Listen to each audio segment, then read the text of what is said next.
All right, we're live.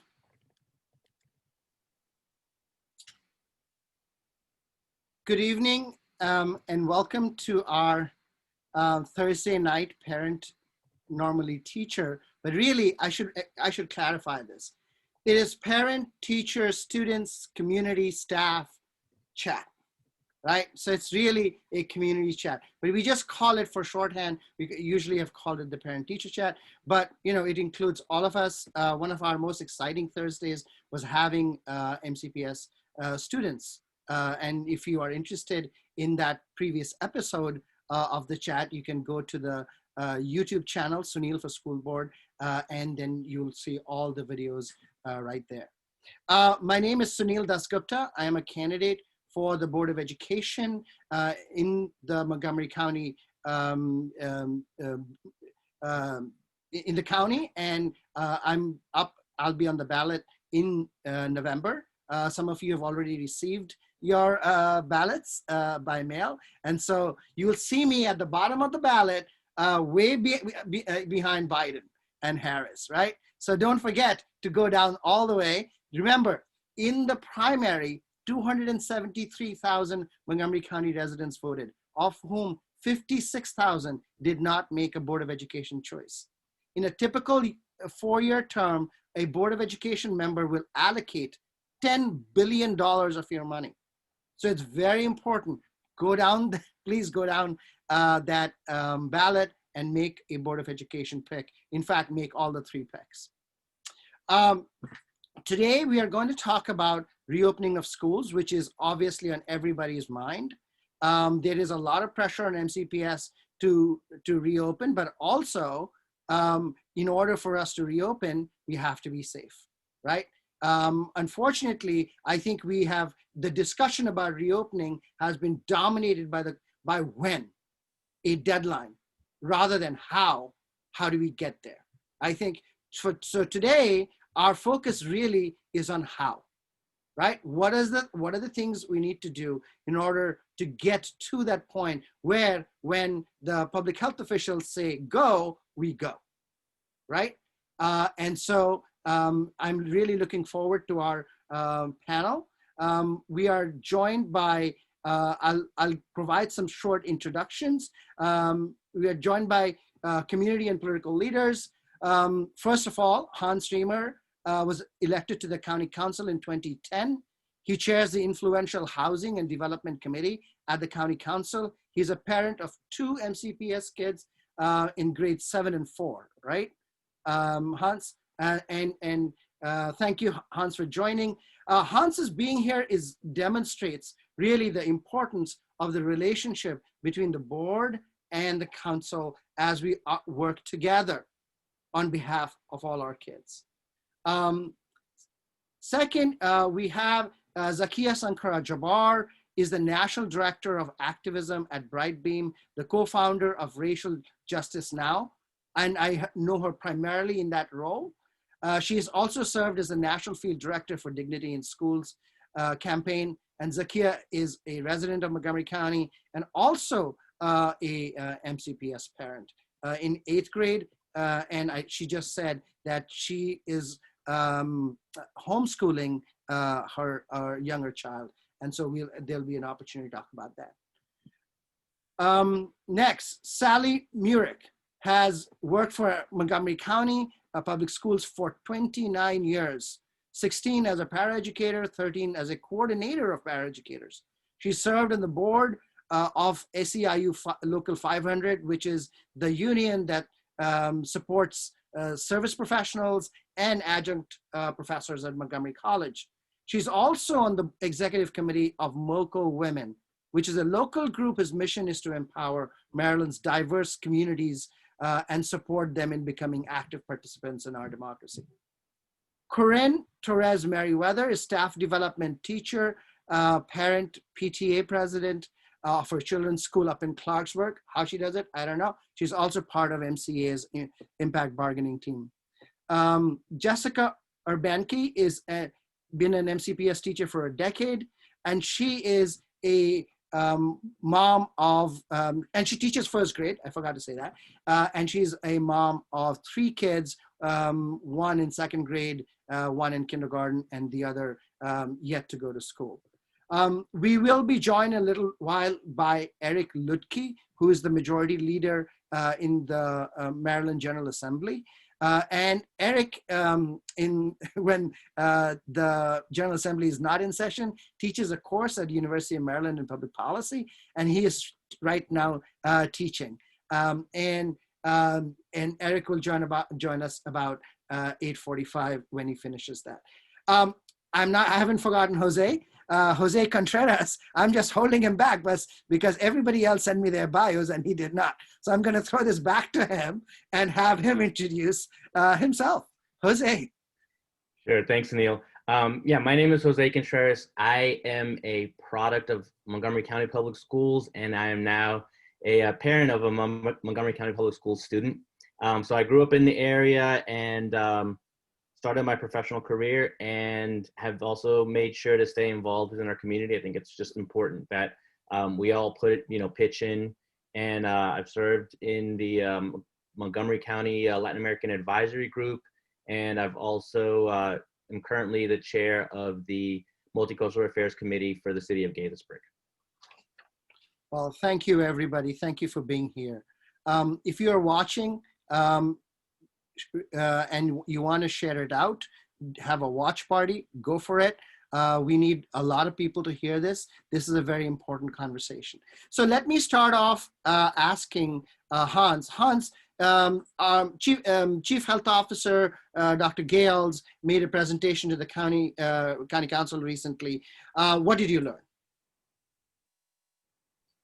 Thank you, Sunil, and thanks for bringing us together tonight. This is a topic I know that is on the mind of so many people.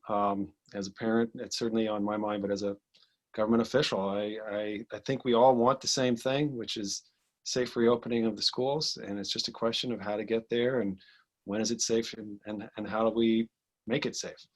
Dr. Gales has shared with us some of the key markers for how to think about what the context that we're in. There are several real important points to focus on. The first is the number of new cases daily. You can go to the Montgomery County COVID dashboard if you search that, and you can see our daily tracking. We track the number of cases every day. We are typically these days, here comes my fourth grader, in about 70 to 80, I'm doing an event right now, my son, events, we are about 70 to 80 cases per day. And sometimes we're higher. We were almost 100 one day this week. Sometimes we're lower. We were in the 60s. But that range of numbers is not so great. Generally speaking, it's considered to be on the mid to higher end. On the other hand, the second key marker is called test positivity. And that is the percentage of tests that are positive. Of all the tests that are taken, a couple thousand tests a day are taken by people who live in the county. What percentage of them are positive? On that mark, we are below 3%, which is generally considered to be quite good. And apparently these two markers are considered to be co-equal. So we have a concerning measure and we have a very promising measure, but we have kind of been at that stasis for a number of weeks. The next key element that Dr. Gales talks about is, how you implement your plan, like what you actually do to make it more safe rather than less safe. And I think that's the real key task ahead. But I think Dr. Gales has said if you look at the state's framework, which is very similar to what I just described, we're kind of in the midpoint. From the state perspective, a kind of small partial reopening might be accepted as consistent with their framework, but there's no one guide, there's no one rule like that. This is the answer. We wish that there was, but there are different frameworks out there that provide different guidance, and we kind of have to sift through it all together and make a decision that feels right for us. Right. Thank you. It's interesting you mentioned this, Hans, is that, you're doing couple of thousand tests right now every day? Well, I mean, that's counting tests that people take like through their own doctors or their own clinics. But yes, I can't cite the number off the top of my head, but why I'm asking you is that couple thousand, even if say it's 5,000, right, is very different from when schools are back and we suddenly have 162,000 plus 25,000 employees. Now that implies a massive expansion of the testing. Let me start by saying there's no scenario where 162,000 students return to school right off the bat. Right. I think the only safe way to proceed is one small step at a time. So, what the school system is talking about now is, populations of students that might be more vulnerable, that might, need more help, and bringing them into an environment that is as controlled as can be made. There's no, it seems unlikely that every classroom in every building is ready. Sure. But there are plenty of rooms that would meet, the COVID standard, and we're doing work on the HVAC now. So just think about reopening as it's not okay, the lights turn on and now we're all back to school. Sure. It's a continuum that we would go down, and we would proceed in a manner that is deemed safe at every step. Right. And so, but do you think both in terms of testing kits and in terms of rooms available, we are doing the hard work of identifying how much we need and where we need and where they're available? You think that work is in progress?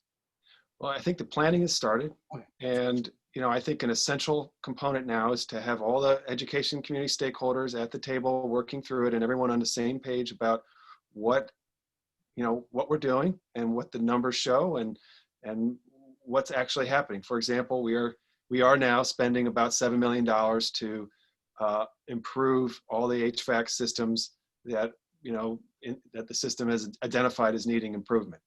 So that work is ongoing right now. We'll come back to that $7 million. I want to talk about it.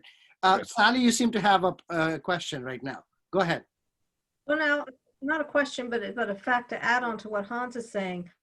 The school board has been working with the county council and a lot of the other the county agencies, that we are bringing back some of our daycare providers into some of the schools, and starting allowing them to space out in the schoolhouses.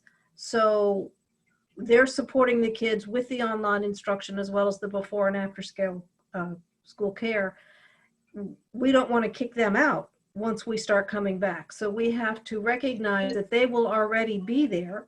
And now we're going to be identifying, I know the school MCPS is working to identify which groups of students should they start bringing back. How can we bring them back safely and still safely distanced, knowing also there are others in the building. We have to consider the office staff that are there. We have to consider how the meals are going to be provided. Many of our schools are food delivery sites. But if it's not a school delivery site, we have to get the food to those students that are there. How is that going to happen? We have to work with our building services staff. Who's responsible for cleaning what cleaning is going to go on. We're talking about, a classic example is we've now, the system has now provided Chromebooks for every student, and they're going to be expected to start bringing them back to school once they return. Kids forget things. They're going to get to school and they're not going to have their Chromebook. So that means we're going to have a couple of extras in a classroom. So now whose job is it to really sterilize that at the end of the day? All these little things that we have to think about. And then the big issue, which is a big hurdle, is transportation. Our buses that we usually put 55 children on, we're going to be able to put 11 because the 12th man is the driver. Our special education buses, the special ed and the bus attendant, that's 2 people, which means you can only on a small bus maybe get 3 more. Staggering how this is going to happen to get children. They're just going to be arriving all day and leaving all day. because we only have so many buses that are going to have to turn around and start running, and that increases the fuel and the cleaning. When does the cleaning get wiped down in between runs? There are so many factors that we have to consider. The nurses, I know Sunil, you're big on the healthcare and the mental health staff. We've got to start getting our psychologists and our nurses back into the schools. There's so many pieces to this that need to look at, but you're right. We need to first, A, is it safe? B, who do we bring back? And then how do we coordinate that with everybody? Right. I'll So, leave it I there. mean, the lack of, not every school has a school nurse. I mean, that's literally the first step. Every school ought to have a nurse. But anyway, we'll come back. Zakiya, can I ask you how you're seeing this from your perspective?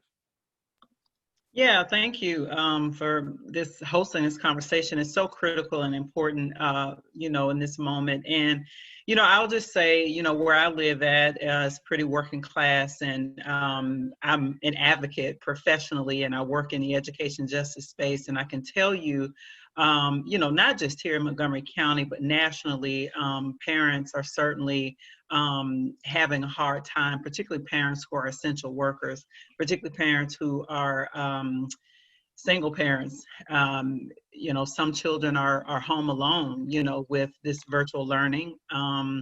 And so that presents an issue. One of the questions that I asked MCPS early on, and I never actually got an answer for it, was around truancy and discipline for children. Like, we've seen these national cases where there's a complete invasion of privacy. I'm very uncomfortable with MCPS's requirements for cameras to be on. I think you saw me in the MCPS group pretty chatty about that on Facebook.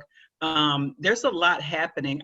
I'm not familiar with a case in Montgomery County where parents have been charged for truancy if their students are not getting on virtually, but that is something that I'm concerned about, and a question that I asked very early on when MCPS rolled out the sessions that they had on YouTube where you could ask questions and there was presentations. That question was never answered. The other thing was truancy. Are we, criminalizing kids in a virtual environment? These are all questions in addition to what everybody else is talking about that are very concerning for me. The other piece is access to broadband as well. I mean, we can roll out, the Chromebooks, but if young people don't necessarily have reliable broadband or their parents can't afford it, then that's another issue that I have also not seen a clear path for parents. So there's just really a lot happening. I do have a lot to say in terms of how the incremental or which students come back. One of the things that I've seen, at least peripherally, I believe that there's a discussion for students with disabilities and English as a second language students coming back. But I was disappointed not to see that students, from low-income homes or students who are on free and reduced lunch was not a part of that. So I'm concerned about that as well. Do you have any specific immediate steps that I think you think we ought to be taking, we ought to be looking at in order to sort of move ahead? Well, I know I'm an MCPS parent, so I know that the school district has just did a survey. I'm very interested in seeing what that survey says. Because I know it questioned parents. I know my school, I can tell you from my son's middle school, I'm very happy with the principal and, the teaching staff. Everybody is really doing an amazing job, right? I mean, it's been 100 years since we've been living in a pandemic. So I have grace for everybody in this situation. I just think that one of the things that I would suggest that with the school district making these decisions, it would be great for them to put together a small task force that does include community members from all zip codes, particularly zip codes where I live, 209, 05, 04, these areas, White Oak, I think that's, I know that DC has a task force, and I work with some families in DC who are pushing Muriel Bowser to include families east of the river on that task force. So like, I feel like to make sure that we have all of the voices who are being impacted by the decisions of the policymakers, we really need to hear from all of the voices, you know, who are impacted. I know that the teachers union is at the table and they're fighting, but it would be great to see a group of parents and students. My son is horrified. He wants to go back to school. You know, he understands, of course, it's a pandemic, but he misses his friends.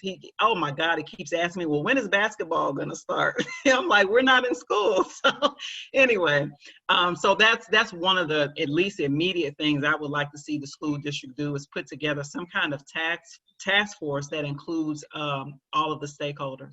Right. So with the surveys, that's interesting, because the surveys, you know, in the past surveys that they did, there were zip codes that had no respondents whatsoever. And then there were some people that took the survey 5 times. And so I think that's on the school district. They need to make sure. So if the school district sees that some zip codes didn't respond, they know that's an issue. Then you have to put some work in to meet some sweat equity and make sure that you're getting to those families in that district. But why do we need a survey? Why can't we just have a census? I mean, which is what I'm open to that too. Not everybody's logging in. 93% or 96% are logging in. Why can't we, at the time of login, why can't you ask them? I mean, that's been my question, right? All right, I'm going to bring in Kerrin. And Kerrin, from your perspective, right, what are the issues being on the MCEA Impact Bargaining Team, but also, you know, as parent and as PTA president, right? You have multiple hats here. Well, so many issues, but again, thank you for having this conversation and having me on. Zakiya just brought up a good point about representation on a task force, if MCPS is open to that. In the summer, when I served on the Impact Bargaining Team, which produced the Memo of Understanding for virtual learning, because our contract, which is currently an impasse with MCPS, which means it wasn't renewed yet. And so we're still fighting for a contract for educators in MCPS.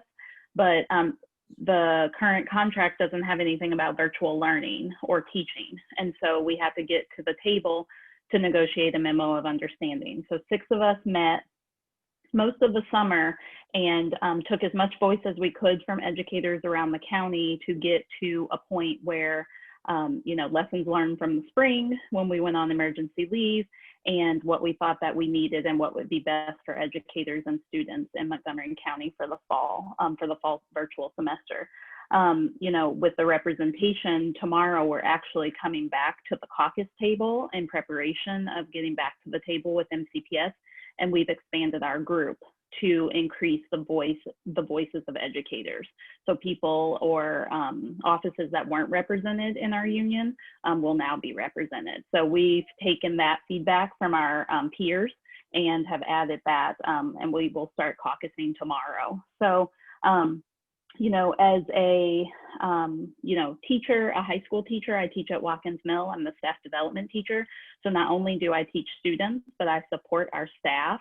And I support our professional staff, but now that our supporting staff, like paraeducators, are working in this virtual environment, I've been more involved with the support of them as well. And so all of our trainings are for all staff, not just for, you know, professional staff anymore. And so, you know, we're having really tough issues with the technology, the systems that MCPS decided to use this year, which were planned all along, but maybe should not have been rolled out altogether, right? We're seeing that we're having major issues. We just had interims on Friday, which was the middle of the marking period, and educators had to learn the systems that they had to put grades into. And so instead of being able to give timely feedback to students and collaborate with peers, we had to also learn a new system. And so that had challenges as well. During our impact bargaining sessions in the summer, we actually negotiated, and this happened in our contract bargaining as well, we got MCPS to agree to an additional day of educator planning, but 3 days in that week was not enough. We needed much more planning time in pre-service week as well as during the day. You know, I can talk all day. Wednesdays are a big issue. You know, the county said that they were going to give us time for planning. And when we have holidays or other school, you know, calendar events, we lose that planning time. And so it, at least at the high school level. And so it really is frustrating as a staff development teacher. I don't have the resources that I usually do to be able to support my staff. And there's just not enough time to learn the systems that we have to use to do our job effectively. And I'll name the systems. There's Zoom, which we're on now, Synergy, which is our student information system, and then my MCPS classroom Canvas. And so Synergy is a nightmare. Yeah. So, you know, I actually like the idea of Synergy and putting things together. But again, with the rollout, I think, you know, we just weren't prepared for that in this virtual model. You know, as a parent, I'll say that my students, I decided to keep my students in MCPS and try the virtual learning. I have nothing but good things to say about the Clarksburg Elementary School staff, so shout out to you guys. All of them are working hard, as well as other educators around the county, to make sure that the experiences of those students and others in the county are you know, valuable and meaningful. And so my particular students, my own children, are having a good experience, but it is challenging as a teacher. I will say, you know, I'm on trainings. I trained some staff yesterday on technology, which is not my job, but I did it anyway because this is what the teachers and the educators need in our building. And my son was sitting next to me with his work. And so, you know, I'm managing not only my workload and helping other educators in the county, but then also monitoring my own students' work. So, you know, I have concerns as a educator, but also as a parent about any return to school for anyone until MCPS is able to come to the table with clear and transparent protocols about keeping us all safe. Thank you. Thank you. Jessica, if I can ask you, tell me about how it's going for you, both as a parent and as a teacher of first graders. I mean, I can't imagine. Yeah, it is, I think my husband and I both said, and kind of every one of my colleagues, it's just a new level of exhaustion. Like, I don't even think that having a newborn touches on this level of exhaustion. You know, when Kerrin said we had new systems, but at least on the elementary end, we also have a brand new ELA curriculum, and we have a brand new math curriculum. And we did trainings on those for the summer, and it's like, okay, these are great, but all of this stuff is for a classroom environment. How do you want me to do these different components online? And it was, we don't know. And I think, you know, that's kind of thing with teaching. Like, I've never heard I don't know or we don't know in so many different ways in my life.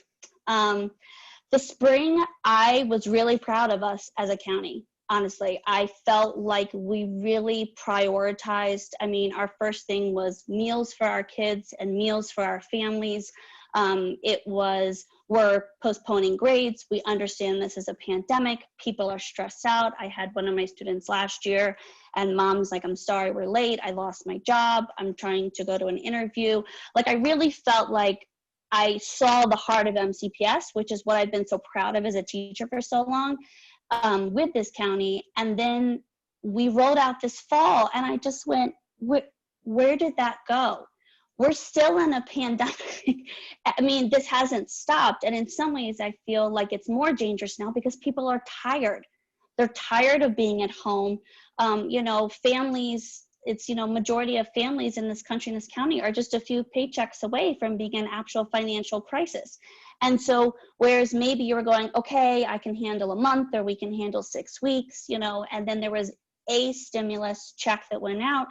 Now we're 6-7 months later, and it's even more of an issue for a lot of these families. And what we did instead is we said, we're gonna do the school day online. But it's just nothing about, like I have first grade and it's going, this is just not appropriate for my 6 and 7-year-olds to be on here this long. And I pull out all the voices, and I'm currently sitting next to a giant container of flour because I was showing them craters, and I was dropping cherry tomatoes into flour to show them craters on the moon and noodle breaks. But it's just not appropriate. And it's so frustrating because we really could have used the time to hit areas where we were lacking. MCPS has a Be Well 365, and we keep bringing up more and more the mental health and well-being of not just our students, but our staff. And we just dropped the ball. I mean, you talk about needing to have a nurse, like my elementary school has over 700 kids. We only have a nurse that pops in 1 to 2 days a week. Our psychologist, we share with other schools. She's there on Wednesday because Wednesday's IEP days. So she comes there to test. We have one guidance counselor for over 700 kids. It's just, I just feel frustrated. I feel frustrated, and it's the first time that I feel like I have to apologize to my parents at back to school night that this is the program that I have to roll out for their kids. As a parent, it's just been extra challenge. I joke with my kids. They know now, they'll see me go like this, and they can't hear what I'm saying because I will mute because I'm yelling at my 2nd grader who's sitting on the other side of the room. It's changed our whole family structure. My husband and I are both very lucky in that we are in careers that we currently can manage from home. But he is a department coordinator for the performing arts at Anne Arundel. And so there's fear on our end because how long is that job field going to be there? How long can you do the performing arts when you can't meet in person? And so, originally we set up the kindergartner down here, my 2nd grader, and it was like, this was school downstairs. And we learned day 1 that kindergarten is very loud. And so he went upstairs, but literally during the day, I am down here and I'm with my 2nd grader, and he's upstairs with our kindergartner and our 2.5-year-old. And at 3:15, it's tag, and he goes downstairs and works until 6 o'clock when we have dinner. Then it's getting the kids to bed, and then he's back at the computer. And so it's just changed everything. My son's teachers, I have to give, like Kerrin, major shout out to Page Elementary. They're just doing amazing things.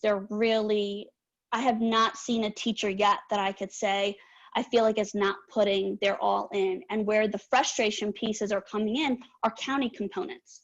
My son with kindergarten really struggles, but it's because his teachers are on an MCPS Chromebook. I don't have the same amount of crashes during the day or lag because I'm fortunate enough that I have a Mac that I'm working on, but it's mine. It's my personal one. We can't get the Chromebooks to work. We pulled money out of savings to get a reused or refurbished Mac for both of our boys, but there's a lot of families that we work with that can't do that. There's a lot of my kids that can't do that, and it's like, Zakiya talked a little bit about, we're just missing huge groups. I'm 04, shout out to my zip code.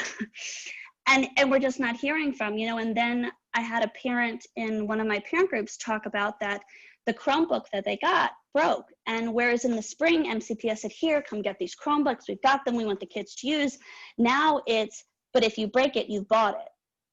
But never mind that most of these don't work anyway.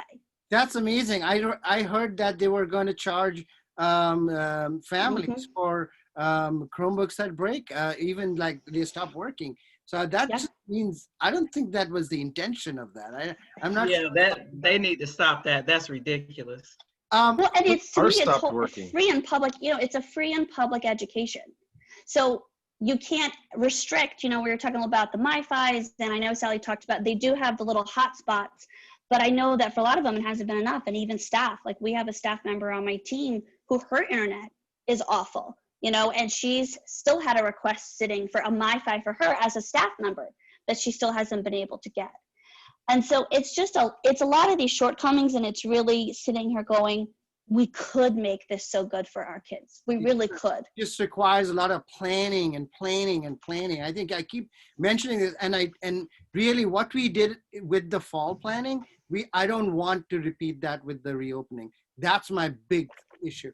Jose, what, We're joined by Delegate Eric Luedtke. That's right. I'm going to introduce Eric in just a minute, but I was going to say, I'm going to introduce Eric in just a minute. Give him, Eric, do you need some water? Because, you know, getting out of class, man, I need some water. Okay, there you go.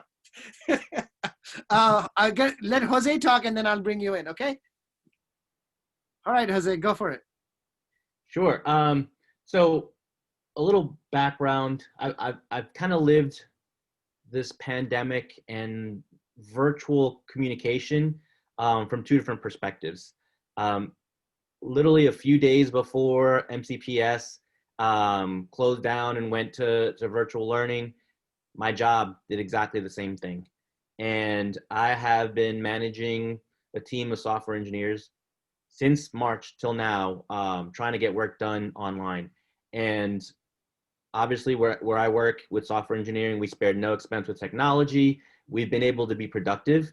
But one of the things I want to call out, many months into this, the emotional state of adults, grown-ups that have been on Zoom, the Zoom fatigue that they're feeling, the lack of human connection, it's affected productivity. It's starting to wear in people's mental state. When I start thinking about my son having to do this, in the spring, we were in survival mode. You know, this was all brand new. We had to like pivot almost immediately. I have to give credit to MCPS in terms of the logistics that it took to start distributing Chromebooks, to literally reinvent on the fly how they're going to finish the semester. Yes, it was far from perfect, but you got to give credit where credit's due, in that there was a lot of effort on the teachers' parts, on the administration's part, to try to get something out there that was serviceable. Comparing spring to fall, it is almost night and day. The question then becomes, how sustainable is this? You know, I had some huge concerns when we started hearing the kids are going to start their classes around 9 a.m. and they're going to run through like 2 o'clock, maybe even 3 o'clock in the afternoon. My son's in 2nd grade. He's in LFI at Waters Landing. So huge credit to those teachers. They've done a phenomenal job to make online learning interesting, engaging.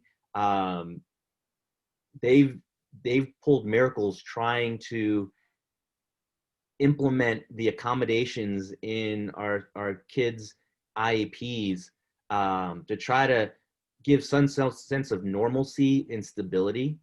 But I see, even before lunchtime, my son's already exhausted. The screen time and, you know, seeing your friends but not being able to engage with them.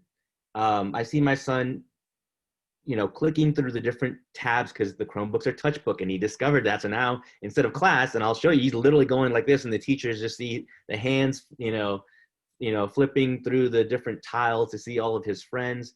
So our biggest challenge is, how do we keep our son focused on the class material when he's really, you know, yearning to connect with his friends and talking about how he misses his friends. You know, we try to explain to him, though, there are definitely some legitimate safety concerns. You know, even at my job, we're starting to think about those plans and talk about what would the return look like.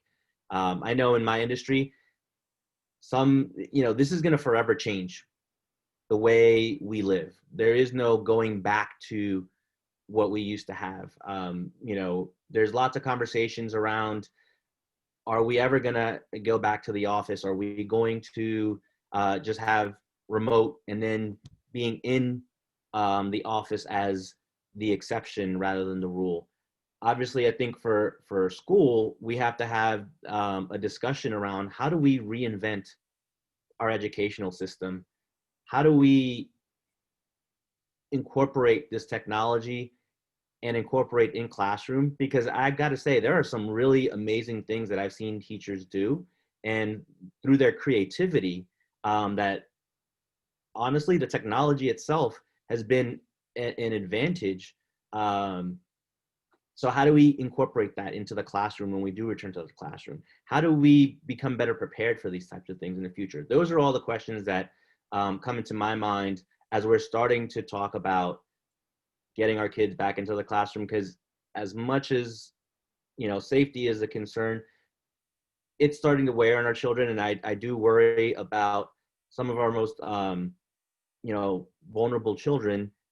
Is the gap widening? And I know the answer to that is yes. And how do we prevent that? How do we mitigate that? Do you think, Jose? Some ideas.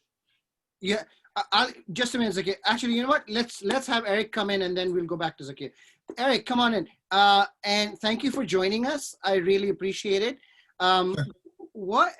So from your perspective, you're a dad of 2 MCPS kids. 4. I'm now 4, exactly. Yeah, Congratulations. marriage will do that to you. I quadrupled my number of children. So how's it going for you? How's it going for your kids? And, how are you seeing this prospect of return?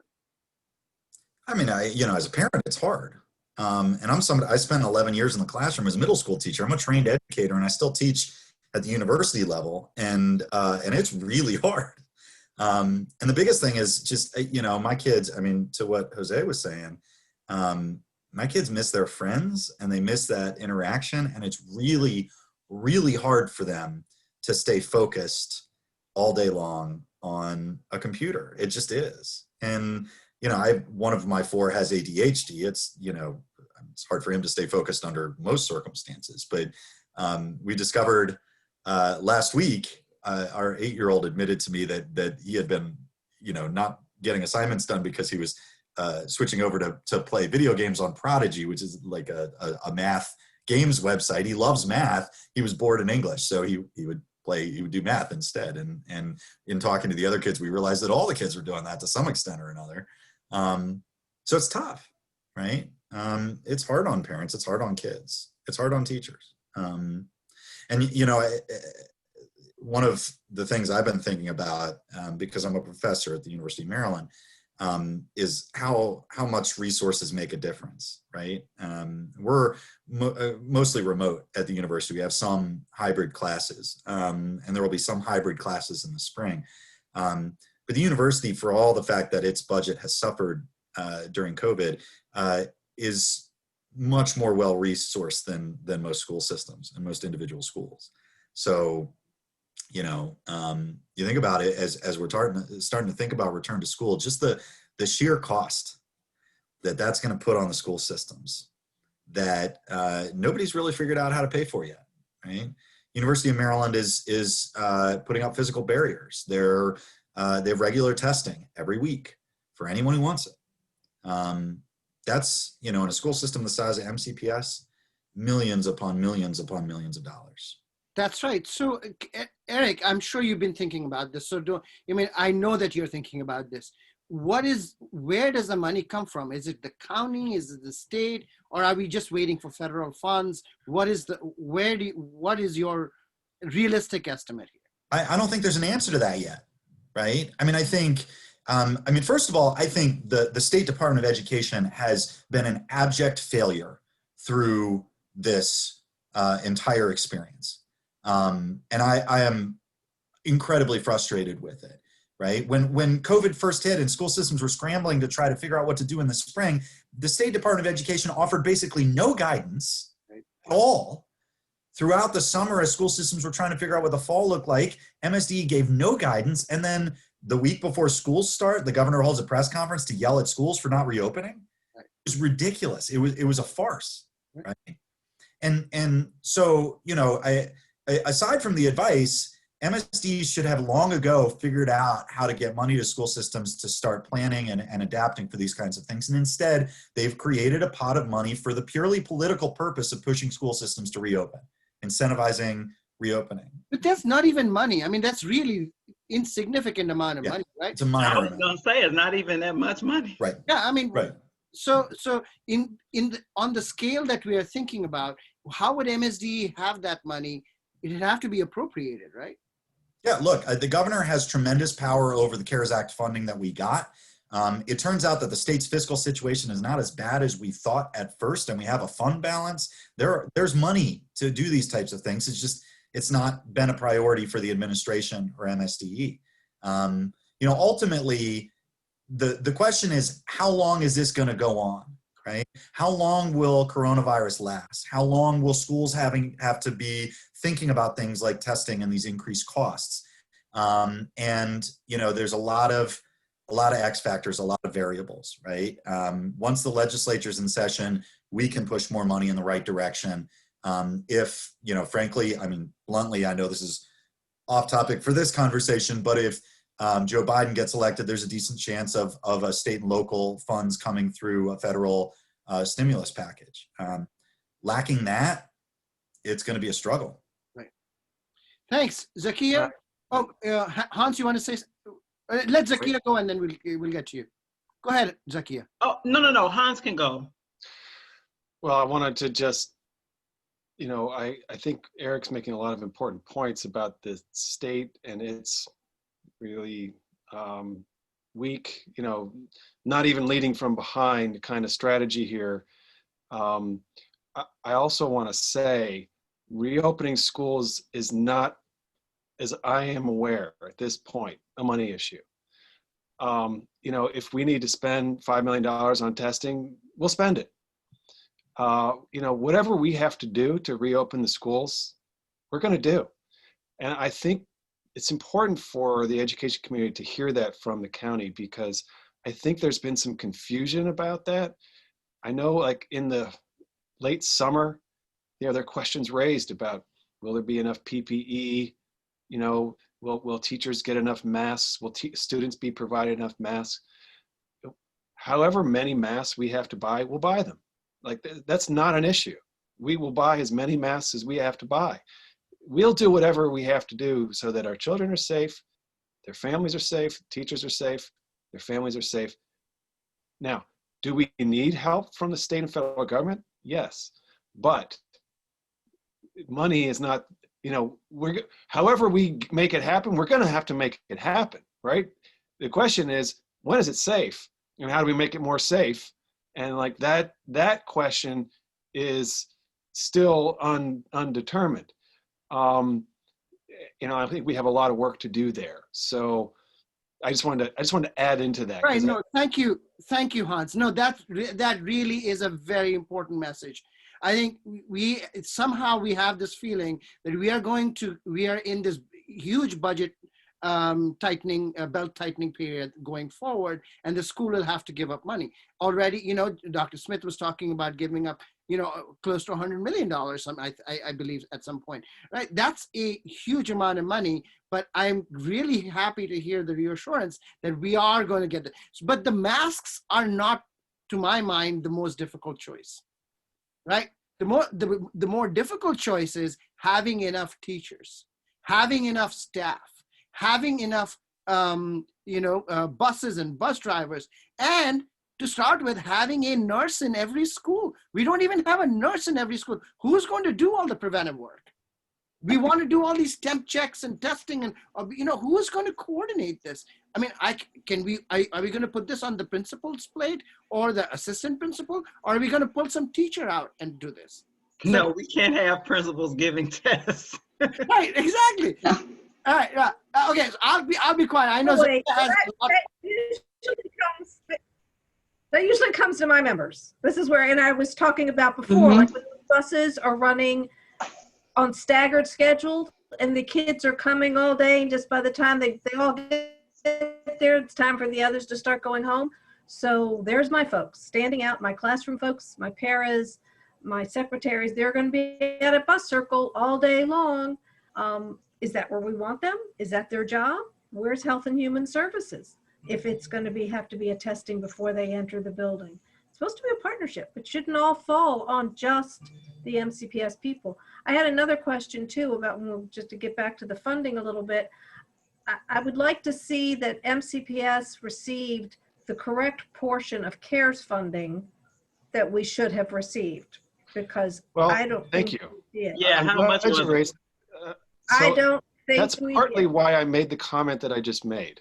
Yes. I want to get across that we're We going didn't to get our have to fair do whatever share. we have to do to open safely. Like, you know, so the CARES Act funding, well, we're going to be doing a reconciliation, you know, towards the end of the calendar year. We'll see, you know, what's remaining. But, you know, if whether it's that funding or different funding, like, we're just like, this has got to be the first priority for our dollars, whether they're state, local, or federal.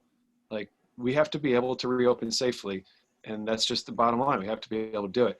And so, you know, I don't believe that, you know, and that's a very different, I want to make this distinction here. It's a very different question from, you know, the overall budget. And yes, we are going to be in a constrained budget environment, but safety is different.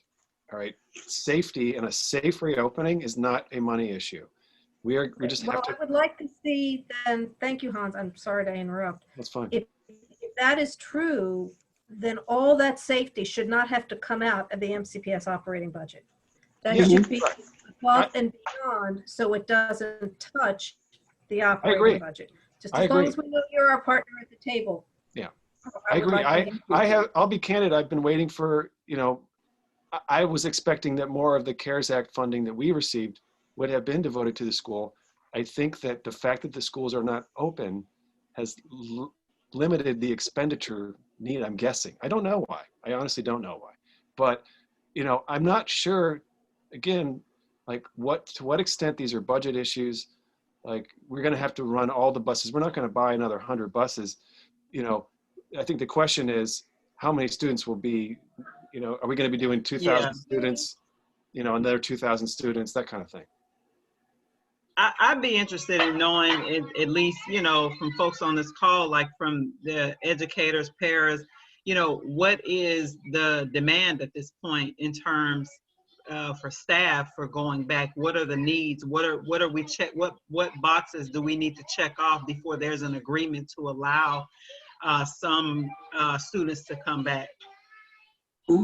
I'll let the teachers go first and then I'll talk. Kerrin, you take that first and then Sally, please. Okay, I was just going to say, you know, in the summer, during the impact bargaining, when we were negotiating the memo of understanding for virtual learning, we started having some conversations about reopening, but once it was determined that we were going to virtual, we went and just negotiated that MOU.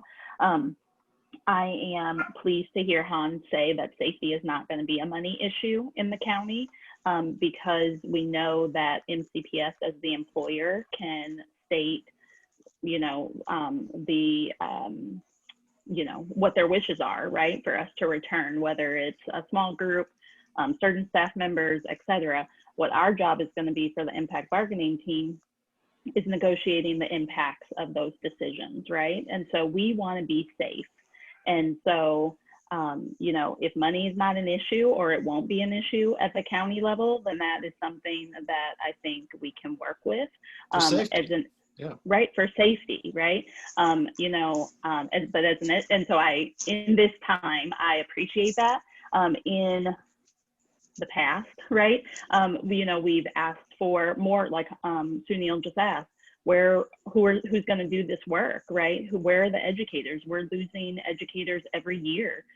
Teacher prep programs are not enrolling the students anymore. And so when we lose teachers, we're not gaining them in the same numbers, right? Like Jessica mentioned, her children's elementary school, same as mine, only has one counselor for 700 students, right? A nurse that's only there a couple of days a week. Thankfully at Watkins Mill High School, where I teach, we have a wellness center. So we do have a nurse every day, right? We do have a nurse practitioner. We do have a mental health professional there every day, but we are rare in that sense with the wellness center. So it's extremely frustrating.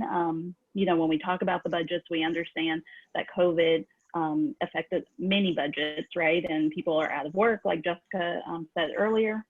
But as an educator, and my colleagues are frustrated that at the district level, MCPS has decided to invest $300,000 in a law firm to, you know, fight us for our contract. And so that's $300,000 that could be spent on educators and students and needs in our in our district. So, while it's good to hear that safety is not going to be a money issue at the county council level, I'd like to see MCPS look at their budget and see where their money is best spent, and that $300,000 or any other dollar amount is not best used fighting educators.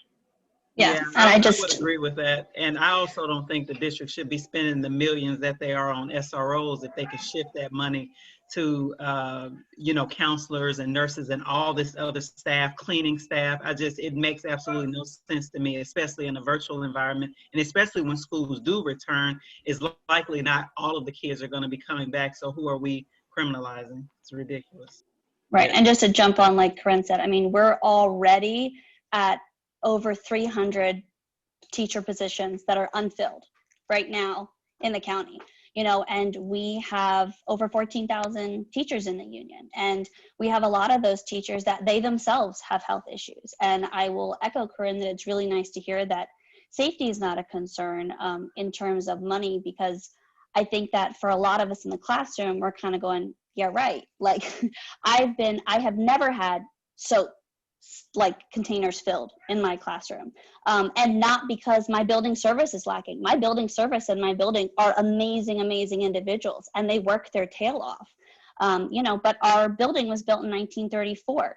We routinely have like gas smells. I am lucky enough that my classroom is a corner classroom and I have 9 windows, but I have a lot of colleagues, that are in rooms that have no windows or have 1 window. And so I think that for me on the safety piece, like I hear like we can do PPE and we can do masks and we have hand sanitizers, but the big safety piece for me that's missing as both a parent looking to send my kids back, because my kindergartner is part of that first group, those like cusp groups that they were talking about bringing back.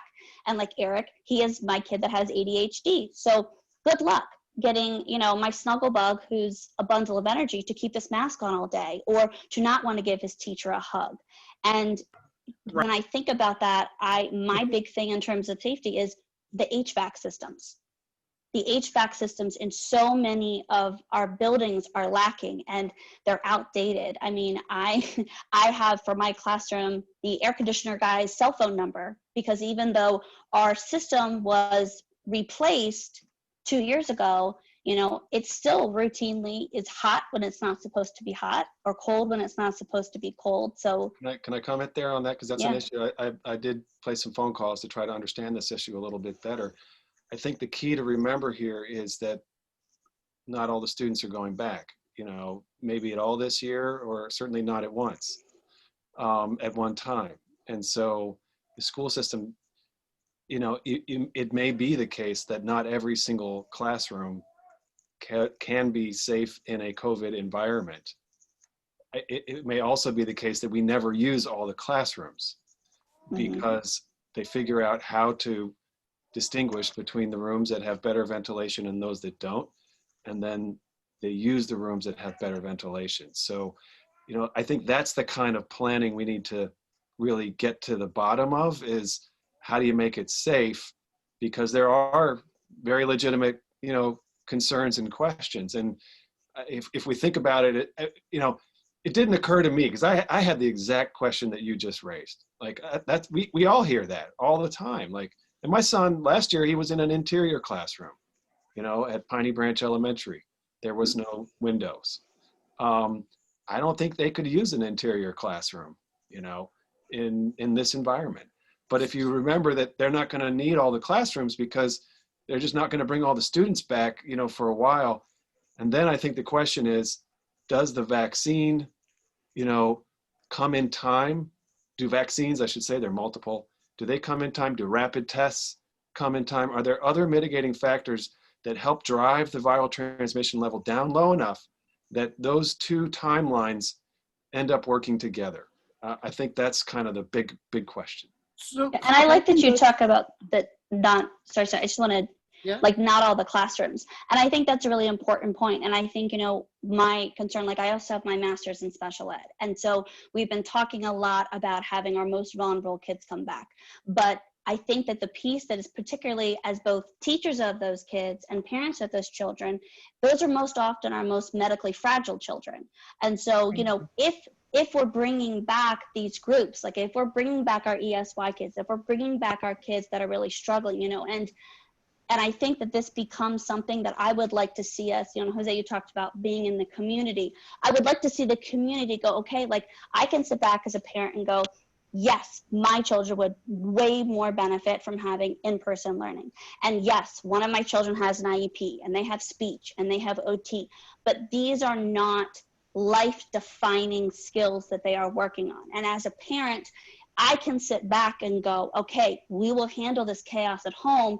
Can we then take our funding and make a couple of buildings safe for these kids? Can we put in hospital grade filtration? Can we put in the UV lights and enable these children to come back? And I think that's the first piece, is going, we need to look at that kind of greater good. Who's our biggest impact? And like Zakiya talked about, it's not always going to be our most medically fragile. You know, some of these kids that are single parent and they're working and they don't have the funding and they need this, can we make that space for them where they can come back? But then also, I would like to see MCPS make it the teacher choice to come back. You know, we have, maybe that's not exactly like, I don't teach in special ed. I teach first grade, I teach first grade. Of course, I always have kids every year. My school houses the Down County HFA program. I always have students with special needs in my room. But, you know, I could teach special ed. You know, we have so many professionals that wear multiple hats that if the county made it so that teachers had some choice, there are some individuals who have said, I am healthy, I live by myself, I don't have, you know, I'm not in a high risk group, I could go back. I think that's where I'd like to see our priorities. Can I just add to that if I could, Sunil? I'm sorry. Yeah, go ahead. Yes, There are also, you know, this virus, it is, the transmission is not the same everywhere. You know, there are communities all across this county that have virtually no transmission on a daily basis, like virtually no cases. And then there are communities that are hard hit where it's frontline workers, you know, it's crowded housing. And I think that we need to really start focusing in on how to layer multiple mitigation measures into the harder hit communities. And, you know, maybe we can make, maybe we have enough resources to make it kind of have disproportionate safety efforts, where if you're teaching in a school that the school community hasn't had a case in 3 weeks, you know, anywhere, anyone living in that entire school boundary hasn't had a case, you know, it's a different risk level than if you're in a community where, you know, there's a couple cases a day. And I think that's, again, that's the kind of granular layering that we need to be able to understand. And we're not, I don't feel like I'm there yet at all. The thing that I'm afraid of is that MCPS does not currently have that data to make that granular kind of assessment. That's the thing that I'm afraid of. I don't think MCPS has a clear sort of, what is that plan? What is that measure that you use to say, oh, it's going to be these 2,000 kids as opposed to those 2,000 kids. So if you look at just special ed kids, we're talking about 19,000 kids. Right, that's the number of IEPs that the system has. If you look at English language learners, we're looking at another 15,000, right? So that's 34,000. If you're going to bring back 34,000, that's, you know, at 15 teachers, that's more than, you know, however many teachers. And I'm not even sure that there are that many teachers. I think the issue is that we don't have the data, and I'm not seeing any evidence that MCPS is actually collecting that data. That's my biggest concern right now. Sally, I'm sorry, you were going to say something. No, that's fine. I wanted to address on the support staff side of what the teachers have already voiced, that they're adults. They want the choice to decide, I'm medically fragile, or someone in my household is, or someone that I caretake for is. And so I want to have that choice to return or not, and not be penalized for it. I also think when, you know, we broadly talk about, you just mentioned the 19,000 special education identified students. They're talking about really the highly impacted students. It seems to be the programs they're looking to bring back. And I have to step back and think, wow, my child's really medically fragile, like Jessica said, very immunosuppressed. I'd be afraid to send them back. In some of these programs that I think they're looking at, we're talking about feeding tubes and catheters and feeding. very up close. So what does that mean? That means that in order to bring them back to keep the students safe and the staff safe, we're talking full PPE, gowns, mask, face shield. Now, if I'm a child, that would scare the heck out of me. Looking at this person, I would be thinking I'm in the hospital.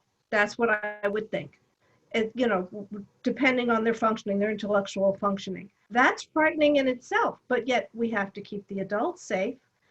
So, and you need a very high ratio of adult to student ratio with those type of children. So if we have a lot of paras and teachers that say, no, you know, that's life-threatening.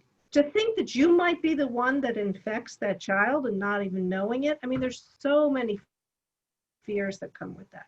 But we have to look at it from the viewpoint of the children as well as from the adults. I think we want that opportunity to self-elect not to have to return. And I think we really need to think carefully about the students. It was a good point that you mentioned that maybe there are other children who, yes, might have an IEP, but in a general ed program all day long and just need some modifications. Maybe they're a better fit to come back.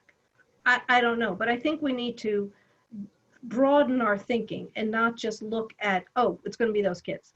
Because it's not. And then you also, a lot of these children, the whole idea of coming into school so that they can be with other peers for appropriate modeling. So there's not going to be appropriate. Yeah, go ahead, Zakiya. Yeah, let me hop in.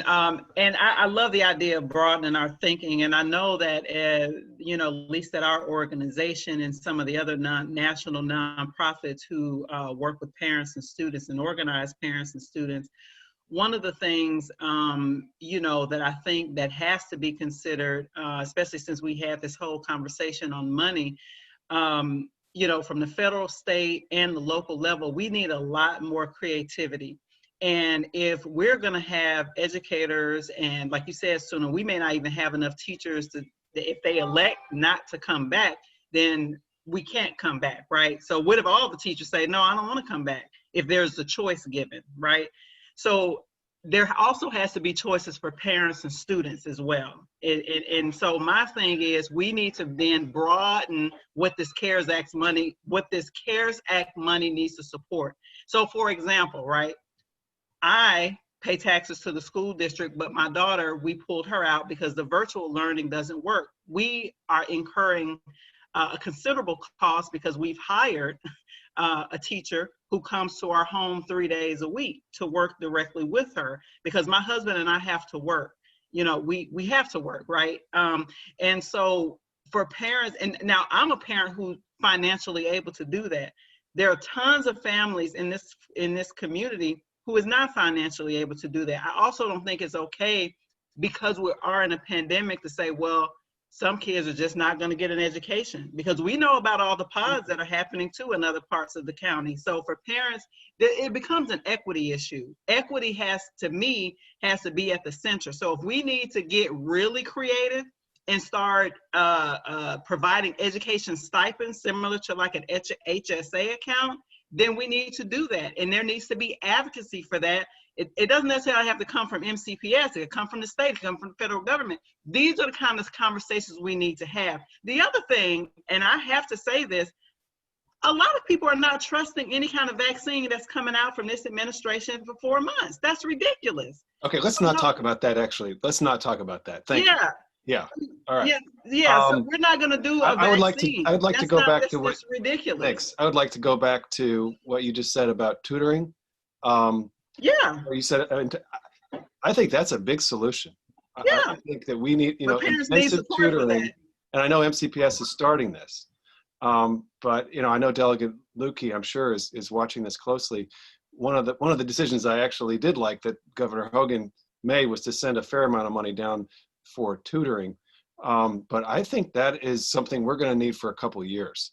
I don't know, I wouldn't necessarily call it remedial, but like there's learning loss. We're going to have learning loss this year, last spring, this fall, all the way through.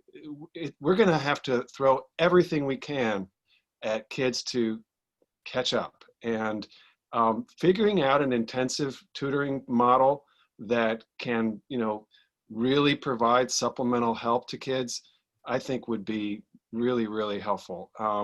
And it's something I'd like to explore. So I'm glad that this, again, MCPS is doing that now. They've embarked upon that.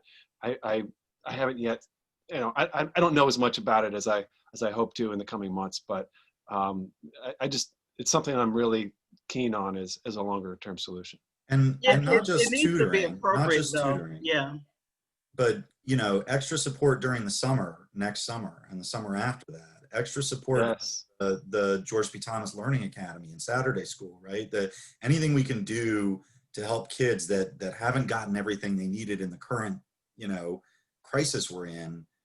You're right. We need to be making those investments, and that needs to be part of our fiscal conversation at the state level too, because we've got the Kerwin bill, which was vetoed. We have to deal with an override of that, but it's already the money from that is the full implementation is still 10 years out, right? But we need money now to be providing these types of programs today to help make up for COVID. And so we got to revisit that conversation. And I'll say from the educator perspective, this is not just due to the pandemic. We had student learning loss well before we had COVID-19. So at Watkins Mill High School, we're a high needs high school. And so the district likes to provide us with many resources, sometimes too many, that we have to juggle all at one time without program support, and we have to manage that. So they give us the resources, but we manage them. One good thing that came about 3 years ago was a system called Edmentum that I have helped build at Watkins Mill, the rollout. And so it's MSDE approved curriculum that students can take virtually. So I've taught those classes now for 3 years. So when we went home on emergency leave, yes, we missed each other in the building, but my students just continued working. And so Sally had asked us in our chat, what have we learned that's positive out of all of this, is that virtual learning doesn't work for everybody, right? And there's some students who have needs that they need to be in person or with a tutor, and that's fine. And families have been able to make that decision for themselves. I do agree with Zakiya that resources should be provided for those families, but the district just switched to Edmentum for the entire district. So while there were only targeted schools for the past 2 years, now it's available to every MCPS student if they need it at the secondary level. And so, they're taking steps to make sure that resources are available, whether we're in the building or not. And so I think that's an improvement, but I just wanted to bring up the fact that it's not just COVID-19, that we had learning loss well before this. And so we do need to invest in opportunity gaps. Yeah. The opportunity gaps are widening. Yeah, absolutely. And you can see that repeatedly across all kinds of all schools. So there are a couple of questions from the Facebook feed that we got that maybe you all want to weigh in on. First is, have you given some thought to hybrids, a hybrid return, right? So it's like 2 days in, 2 days out. It seems to me as a teacher, right? As a teacher, even if you have hybrid, that the burden of instruction is going to remain online, right? Because what's going to happen during that hybrid time is more socialization. But as I'm hearing a lot of you, that socialization is what the kids need in any case. So if we are going to socialize that way, what do you think of the hybrid model, and how can we implement it? Suppose including perhaps, having some outdoor class time. I thought MCPS introduced a hybrid model and it was shot down. It was one of the options that was talked about. I think my reaction, I know a lot from other teachers, and Kerrin's talked about this, and we mentioned it is all brand new systems. Like currently, we asked our members to actually document your real hours that you're working. I mean, so many colleagues are on at 10 o'clock at night, 11 o'clock at night, 2 o'clock in the morning, because at least on the elementary level, everything is brand new. I can't even pull lessons that I have taught for years and years because it's brand new reading, it's brand new math. And so just the amount of time it has taken every teacher who's a seasoned teacher, and it has turned everybody back into a first-year teacher and then added the tech piece into it. And to me, a hybrid is is like the worst of both worlds, because we have some kids that are able to come back. You know, my nephew who is down in Somerset County, so very low transmission rate risk, a little bit like Hans was talking about. It's a community that it's a very small community. Everybody's spaced out, it's very rural, and so they gave the option for the kids to come back. But what the kids coming back looks like is he is sitting at a desk by himself all day long with a computer in front of him. There's no paper, there's no materials, there's no interactions, you know, and I think it ties a little what Sally was talking about with like the full PPE and the scary. And I think as both a parent of young children and also having a degree in child development, that to me, that's more detrimental to put these kids in a room and go, you can't get up. You know, yes, they're home, and yes, the virtual's hard, but I can go, okay, everybody stand up. You know, we're doing jumping jacks with math, and we're doing Go Noodles, and they can take a break, and they are in a safe space. They're not contained all day. And the hybrid to me is just the worst of both, because I have these kids in front of me, and anybody who has children, sounds like everybody here pretty much is a parent. It's don't touch that, put that back. No, wait a minute, stop right there, put your mask back on, you know, leave that here, come back over here, sit down.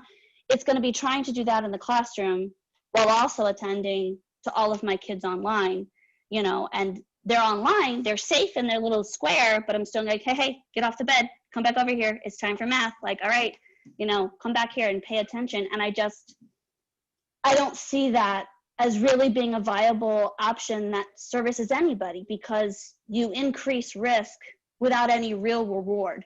You know, if we've learned anything from this, it's how important socialization and play.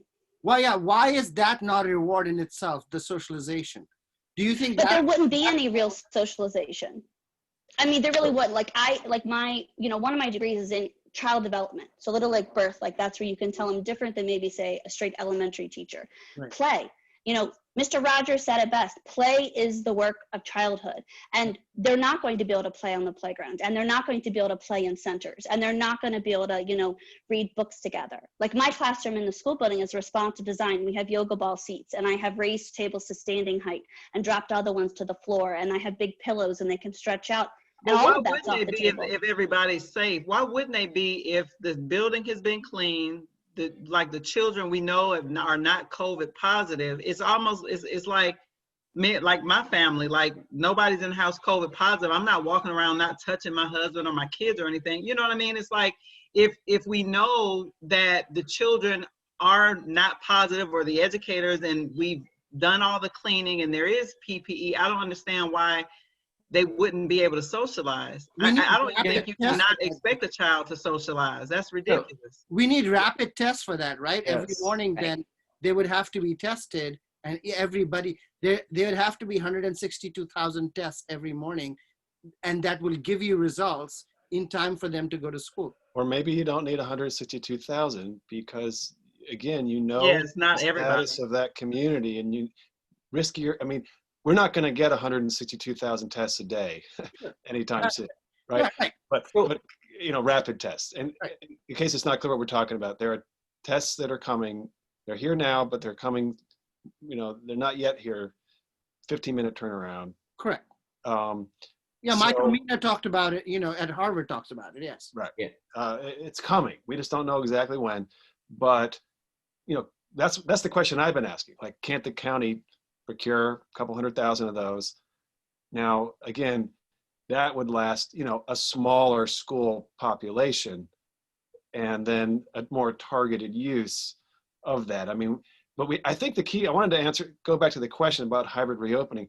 We've got to get out of this binary thinking that what we're talking about is every student in the school system going back for 2 days a week, you know, followed by a break, followed by, like, that's not going to happen. Okay. Maybe we'll be able to get to that point. But when we talk about hybrid opening now, we're talking about hybrid opening for small groups of students. Okay. And so how would you model that? Like what kids would be, you know, are there ages where it works? And are there populations of students for whom home isn't a better option? And it was interesting listening to Jessica talk, and it just made me think, you know, for a lot of kids in this environment, home is going to be a better option if their family can provide them with that support. I will say my children are reasonably satisfied at home. You know, it's working okay. They would probably be happier staying at home than being in the environment that Jessica described. Right. There are other children for whom that may not be the case. Can we figure out who those children are and then structure an in-person environment for them over the next couple months? I think that is really the key question. So Jose has a LFI child, right? And I think if when we are doing this staged return, you would be a family that would be ahead of the you know, at the top of the list, right? Because of LFI, right? Well, And let me ask you, would you send? Well, so I've got also a little insight on what would an in-classroom situation look like. So I have two kids. I've got a 7-year-old that's in LFI, but I also have a 5-year-old that is going to a Montessori school nearby, and they're doing in-classroom instruction. And I will say, I want to preface this, right? The models are very, the parameters under which that is occurring is very different, right? It is not a classroom of 30 students like we typically see in a lot of our schools. The land on which the school resides is not your typical size, you know, elementary school. So there's a lot of, you know, exceptions here, but I have to say that they've developed a process that made my wife and I feel fairly comfortable. My daughter is perfectly healthy. So we also made a calculated risk. We also had to say, well, if we need to devote more time to our son, we need to make sure that our daughter's education is well taken care of. So we had the luxury of making that choice. Now, the things that we've seen, the process that we follow every day to drop her off and pick her up is very different than what we typically did at this school. We have to check her temperature in front of staff every day to say, yep, my child does not have an active fever. And we've all learned recently that is not a perfect solution, but to Hans's point, it is a calculated risk that's being taken there. There is a cohort or podding that happens within that school, so the children are able to interact somewhat with each other. They may have two children to a table at opposite ends of the table. You know, with Montessori, there's a lot of manipulatives that are involved. Unfortunately, they aren't doing the typical sharing of manipulatives. So there's a lot of things that are done there that I think we can learn from. I think the takeaway I had from these two experiences is to have a growth mindset and flexibility. And it's yes, and. We've got to figure out, and when I say flexibility, a key aspect of that is empowering the people with the right information. I love to get back to my son and the LFI program, I love what the teachers have done in that classroom, and it's because they know my son. They know their students. So they've catered their strategies, their approaches to the curriculum to the students themselves. And that's one of the things that I feel as we've moved more towards a very canned, almost scripted curriculum, that we need to empower our teachers to do what they were educated to do. I mean, these are teachers that have master's programs and have gone through intensive education, yet they don't have the empowerment to make the right decisions for the students. So when you think about customer-based, needs-based types of assessments, right? The students are the teacher's customers, and knowing what their needs are and meeting their needs, that's something that our teachers really, you know, that's one of the difference I see from when I was a student into the teachers that we have today. And that's the only way we're really going to be able to get through this COVID situation, is to really empower our teachers, give them the freedom and creativity to find the right solutions to how to deal with our students, how to teach, how to set up the classrooms, where to teach, all of that, I think, is what's going to have to be factored into to answer your question. For my son to go back into the classroom, those are the types of things that I really need to see, is that they're going to have that kind of freedom to do what's right for my kid. Good. I hope MCPS is listening. I know that Eric has to go tuck the kids into bed. So Eric, do you have any last words before you want to leave? We're already over time.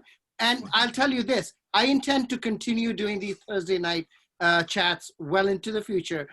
So we're going to have everybody back. But Eric.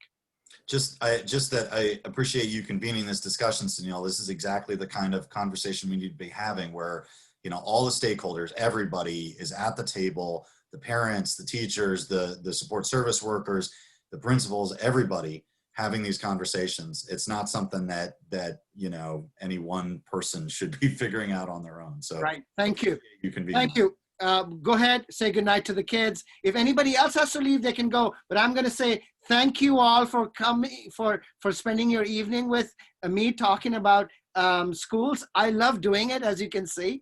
And, you know, hopefully I'll get to do it even more. Get to do it all the time. The board is going to be, you know, if I'm elected, the board is going to be a lot of work. But I am hopeful, given this discussion that we had, that we can actually bring the county forward. And, you know, empowering and supporting teachers and, you know, and other educators, all our paraeducators and, you know, even bus drivers, everywhere, empowering them to act is really, you know, central to finding success right now. And in some ways, I think we have not been doing that. And if you look at the kind of tension there is between the teachers and the and MCPS senior leadership, I think that's sort of not where we want to be. And I would like to see those those gaps bridged. Anyway, thank you all. Thank you for coming. I will send out this the YouTube recording, and hopefully you will be back another Thursday. Have a good night. Sunil. Everybody vote for Sunil. Yes. Bye. Thank you. Sunil. Bye. Bye, everybody. Bye-bye.